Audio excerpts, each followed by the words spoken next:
আজকে আমরা পড়বো, আমরা জানি অক্সিজেনের দুটো রূপভেদ আছে, ঠিক আছে। একটা হলো O2 মানে ডাই অক্সিজেন, আর একটা হলো ওজোন মানে O3, ঠিক আছে।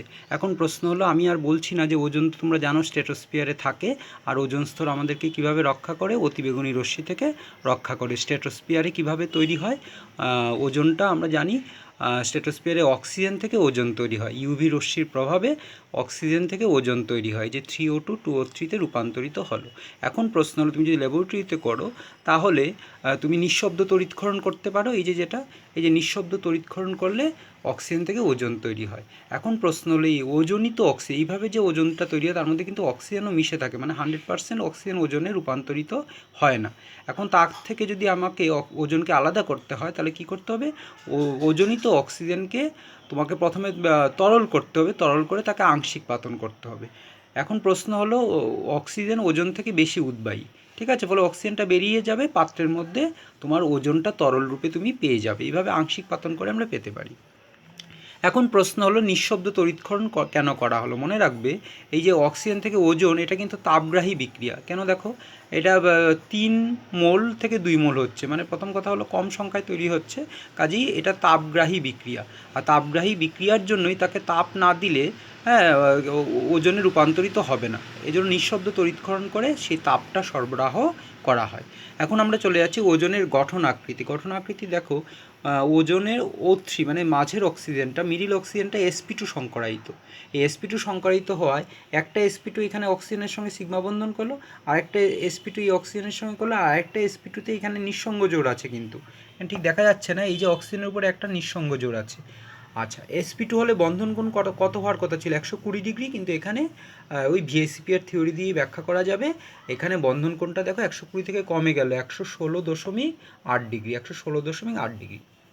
এই প্রসঙ্গে বলি, আমি রেজোনেন্স স্ট্রাকচার লিখলাম না, যদি রেজোনেন্স স্ট্রাকচার হয় কি হয়, ধরো এইখানে ডবল বন্ড, তো এটা তুলে নিল, তখন এইখানে আবার ডবল বন্ড হয়ে যাবে, মানে একবার এদিকে ডবল বন্ড একবার এদিকে ডবল বন্ড, ফলে কি হয়, এই যে দুটো অক্সিজেন অক্সিজেন বন্ধন, এই বন্ধনটা আর এই বন্ধনটার বন্ধন দৈর্ঘ্য সমান হয় রেজোনেন্সের কারণে। রেজোনেন্সটা বইয়ে তুমি পেয়ে যাবে, দেখে নেবে রেজোনেন্স স্ট্রাকচার। এখন আমরা চলে যাচ্ছি ওজনের ভৌত ধর্ম। আমরা জানি অক্সিজেন মানে O2 কিন্তু প্যারাম্যাগনেটিক বা পরাচুম্বকীয়, কিন্তু ওজন কিন্তু ডায়াম্যাগনেটিক বা তিরস্চুম্বকীয় পদার্থ, ঠিক আছে। বাকি অন্যান্য ভৌত ধর্ম, গণনাঙ্ক স্ফুরণাঙ্ক, এগুলো আর তো বলছি না, হ্যাঁ। আচ্ছা, জৈব দ্রাবকে দ্রাব্য, ওজন কিন্তু বিভিন্ন জৈব দ্রাবকে দ্রাব্য, জলে দ্রাব্য নয় ততটা, ঠিক আছে, জৈব দ্রাবকে দ্রাব্য, আর বাকিগুলো একটু দেখে নেবে। আচ্ছা, ওজনের বিয়োজন যদি করতে চাও এমনিতেও হবে, কারণ ওজন কিন্তু অক্সিজেনের মতো এত সুস্থিত নয়, ফলে ওজন ভেঙে O2 হবে। কিন্তু তুমি যদি ইল্ড বাড়াতে চাও বা পরিমাণে বাড়াতে চাও, তাহলে তুমি 473 কেলভিন তাপমাত্রা আর প্লাটিনাম বা ম্যাঙ্গানিজ ডাইঅক্সাইড MnO2 এই অনুঘটকের প্রভাবে তুমি ওজনকে ভেঙে O2 বা অক্সিজেন পেতে পারো, মানে পাবে। এখন এবং এটা কি, এটা তোমার তাপগতীয়ভাবেও কিন্তু এটা হতে চাইবে। কেন বলো তো, দেখো এখানে O3 হলো 2 মোল, আর অক্সিজেন উৎপন্ন হলে হচ্ছে 3 মোল, মানে কি মোল সংখ্যা বাড়ছে, মানে এন্ট্রপি বাড়ছে, কাজে তাপগতীয়ভাবেও এটা কিন্তু ওজনটা অক্সিজেনে যেতে চাইবে, হ্যাঁ, যেহেতু এন্ট্রপি বাড়ছে। তাছাড়া এটা কিন্তু তাপমুচি বিক্রিয়া, ফলে ওজনের তাপ বেশি, হ্যাঁ, তাপশক্তি বেশি, ইন্টারনাল এনার্জি বেশি, ফলে সেটা অক্সিজেনে গেলে তাপ বেরিয়ে যাবে, ফলে সুস্থিত হবে, ওজন অক্সিজেনে গেলে সুস্থিত হচ্ছে, ফলে ফরওয়ার্ড ডিরেকশন হবে, সম্মুখমুখী বিক্রিয়া হবে, ঠিক আছে। এইসব কারণে আবার গিবস ফ্রি এনার্জি, যেটা তোমরা 11 থার্মোডাইনামিক্সে পড়েছো তাপগতিবিদ্যায়, সেই গিবস মুক্ত শক্তির পরিমাণও কিন্তু নেগেটিভ হয়, ফলে এটা সম্মুখ দিকে যাবে। এখন আমরা চলে যাই জারণ ধর্ম, যে ওজন কি জারণ ধর্ম আছে, ওজনে অবশ্যই আছে, কারণ ওজন ভেঙে কী দেয়, O2+O, হ্যাঁ, মানে অক্সিজেন এবং একটা পারমাণবিক অক্সিজেন দিচ্ছে ও, এই অক্সিজেন পরমাণুটাই কিন্তু জন্যই কিন্তু জারণ ধর্ম প্রদর্শন করে। এখন প্রশ্ন হলো, জারণ তো অনেক ধরনের হতে পারে। যৌগের জারণ, যৌগের যখন জারণ হবে, যেমন আমি এখানে সংক্ষেপে লিখেছি, বিক্রিয়াগুলো বইয়ে দেখে নেবে। ফেরাস সালফেটকে ওজন যদি বিক্রিয়া করা ফেরাস সালফেটের সঙ্গে, ফেরাস সালফেটকে ফেরিক সালফেটে জারিত করবে, কারণ +2 ছিল, এফিটা +2 জারণ স্তরে ছিল, +3 হচ্ছে। ফেরাস সালফেটকে ফেরিক সালফেটে জারিত করবে, আর নিজে O2-তে বিজারিত হবে। একইভাবে পিবিএসকে PbSO4-এ জারিত করবে। NaNO2 মানে সোডিয়াম নাইট্রেটকে NaNO3 সোডিয়াম নাইট্রেটে জারিত করবে। HX মানে HX মানে হেলুজেন অ্যাসিড, HCl HBr বা HF, ঠিক আছে, এদেরকে X2-তে মানে F2Cl2Br2-তে রূপান্তরিত করবে, সরি Cl2Br2 I2-তে, মানে HX-কে X2-তে জারিত করবে। আবার Ki যদি হয় Ki-কে I2-তে জারিত করবে। SO2 সালফার ডাইঅক্সাইডকে সালফার ট্রাইঅক্সাইডে জারিত করবে। K4 Fe potassium ferrocyanide, potassium ফেরোসায়ানাইডে Fe কিন্তু +2 জারণ স্তরে আছে, ওটাকে পটাশিয়াম ফেরিসায়ানাইড, যেখানে Feটা +3 জারণ স্তরে যাচ্ছে, মানে জারিত করছে। K2MnO4 এখানে ম্যাঙ্গানিজটা হলো +6, এটাকে জারিত করে KMnO4 মানে +7 জারণ স্তরে নিয়ে যাবে O3টা। SnCl2 স্টেনাস ক্লোরাইড জারিত হয়ে স্টেনিক ক্লোরাইডে পরিণত হবে। Sn হলো +2, Snটা হলো +4 জারণ স্তরে চলে যাবে, এইভাবে জারিত করবে। অধাতুর জারণ আমরা ওজন দিয়ে করতে পারি, তবে জলের উপস্থিতিতে। অধাতু সালফার জারিত হয়ে H2SO4 হবে, আর O3 বিজারিত হয়ে O2 হবে। তার সালফারকে সালফিউরিক অ্যাসিডে জারিত করছে অধাতুর ক্ষেত্রে। P4 ফসফরাসকে H3PO4 ফসফরিক অ্যাসিডে জারিত করছে। I2কে HiO3 মানে হাইড্রো আয়োডিক অ্যাসিডে, হ্যাঁ হাইড্রো আয়োডিক অ্যাসিডে কী করছে, বা আয়োডিক অ্যাসিডে জারিত করছে। এবার তাহলে অধাতুকেও জারিত করতে পারে।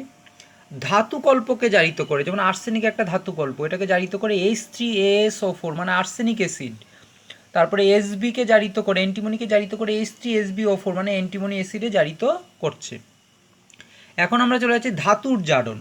হ্যাঁ, আমরা তো জানি ধাতুর বলতে কপারকে জারিত করতে পারে, সিলভারকে জারিত করতে পারে, মার্কারিকে জারিত করতে পারে। এই প্রসঙ্গে বলি যে মার্কারি যদি ওজনের সংস্পর্শে আসে, তাহলে দেখো মার্কিউরাস অক্সাইডে পরিণত হচ্ছে, আর মার্কিউরাস অক্সাইডে পরিণত হচ্ছে, আর ওজনটা O2-তে রূপান্তরিত হচ্ছে। তখন কি হয়, মার্কারির যে প্রবাহী ধর্ম, আমরা তো জানি পারদে মার্কারি ব্যবহার করা হয় কেন, মার্কারি প্রবাহিত হয় তাপমাত্রা বাড়লে, ফলে আমরা তাপমাত্রা আমাদের শরীরের তাপমাত্রা মাপতে পারি, বা অন্যান্য তাপমাত্রা আমরা থার্মোমিটারের সাহায্যে মাপতে পারি। তাহলে এই মার্কারির প্রবাহমানতা বা প্রবাহী ধর্ম হ্রাস পেয়ে যায়, মানে কাচের গায়ে লেগে যায়। এটাকেই বলা হয় ট্রেলিং অফ মার্কারি। এই যে মার্কারি গায়ে লেগে গেল কেন, এই মার্কিউরাস অক্সাইড উৎপন্ন হচ্ছে বলে। ঠিক আছে, এটাকেই বলা হয় trailing of mercury, trailing of mercury. এখন এটাকে আমরা কি করে দূর করতে পারি? এটাকে আমরা দূর করতে পারি আমি যদি জল দিয়ে ঝাঁকাই। জল দিয়ে ঝাঁকালে এই মার্কিউরাস অক্সাইড জলে দ্রবীভূত হয়ে যাবে। ঠিক আছে, মার্কিউরাস অক্সাইড জলে দ্রবীভূত হয়ে যাবে, ফলে মার্কারি আবার তার গতিশীলতা ধর্ম বা প্রবাহী ধর্ম ফিরে পাবে। এটার সাহায্যে আমরা ওজনকে শনাক্ত করতে পারি। ওজনকে শনাক্ত করার কাজে এই মার্কারির সঙ্গে বিক্রিয়াটাকে ব্যবহার করা হয়। আবার সিলভার, আচ্ছা এই প্রসঙ্গে বলি, মার্কারিতে একটা উজ্জ্বলতা থাকে, এই উজ্জ্বলতাটাও আবার ফিরে আসে। আচ্ছা সিলভার, রূপো তো ধাতু, একটা চকচক ব্যাপার আছে, সেই রূপোর সঙ্গে যদি ওজনের বিক্রিয়া হয়, দেখো সিলভার অক্সাইডের বাদামি রঙের অদক্ষেপ হয়, বা বাদামি রঙের একটা পদার্থ তৈরি হয়, সিলভার অক্সাইডের বাদামি হয়ে যায়, ফলে তার উজ্জ্বলতা হারিয়ে যায়। সিলভারের সঙ্গে গেল এটা। আবার এই যে পারক্সাইড, দেখো হাইড্রোজেন পারক্সাইডকে ওজন জারিত করছে, কিন্তু দেখে আমার বিজারণ মনে হচ্ছে, কেন মনে হচ্ছে যে H2O2 H2-তে হচ্ছে, জলে রূপান্তরিত হচ্ছে, কাজেই হয়তো বিজারিত হচ্ছে। আসলে না, এখানে কিন্তু জারিতই করছে। কিভাবে করছে এই জায়গাটা একটু বলি। যে O3-কে তুমি O2+O ভাবতে পারো, এই O2টা O2 হয়ে গেল, মানে এটা কোনো জারণ স্তরের কোনো পরিবর্তন হলো না। কিন্তু এই যে একটা অক্সিজেন আছে, ওজনের একটা অক্সিজেন কিন্তু O2- হলো, মানে এখানে O3টা জলে রূপান্তরিত হলো, মানে এখানে বিজারিত হলো। O3টা O2- হলো, মানে জলে বিজারিত হলো, কারণ আমরা তো জানি জলে অক্সিজেন কি থাকে, -2 জারণ স্তরে থাকে। আবার এই বেরিয়াম পারক্সাইড BaO2, তার সঙ্গেও কিন্তু O3টা দেখো BaO-তে, O3টা এখানে O2- হচ্ছে, যে বেরিয়াম অক্সাইডেও কিন্তু অক্সিজেন 2-। তাহলে এখানে একটা O2 কিন্তু সরাসরি কোনো রকম জারণ স্তর পরিবর্তিত না হয়ে এখানে চলে যাচ্ছে, O2 হয়ে যাচ্ছে, আর আরেকটা O বিজারিত হয়ে এখানে O2- হচ্ছে, মানে এখানে ওজনটা কিন্তু বিজারিত হচ্ছে। কাজে H2O2-কে জারিত করছে। কীভাবে জারিত করছে? এই যে H2O2-তে অক্সিজেন কি থাকে, পারক্সাইড যৌগে অক্সিজেন -1 জারণ স্তরে থাকে, এটা কিন্তু জারিত হয়ে এই যে আরেকটা O2 হয়ে যাচ্ছে, মানে -1 থেকে 0 হচ্ছে, মানে জারিত হচ্ছে। আবার এখানেও তাই, বেরিয়াম পারক্সাইডে অক্সিজেনটা -1, এটা জারিত হয়ে O2 হচ্ছে। কাজে এখানে H2O2 বা BaO2 জারিত হয়ে O2 হচ্ছে, আর O3 বিজারিত হয়ে H2O হচ্ছে, O3 বিজারিত হয়ে BaO মানে বেরিয়াম অক্সাইড হচ্ছে। বোঝা গেল? আর O3-র একটা অক্সিজেন O2 কোনো রকম জারণ স্তর পরিবর্তিত না হয়ে এখানে আসছে। তাহলে একটা O2 আসছে O3 থেকে, আর একটা O2 আসছে এই হাইড্রোজেন পারক্সাইড থেকে।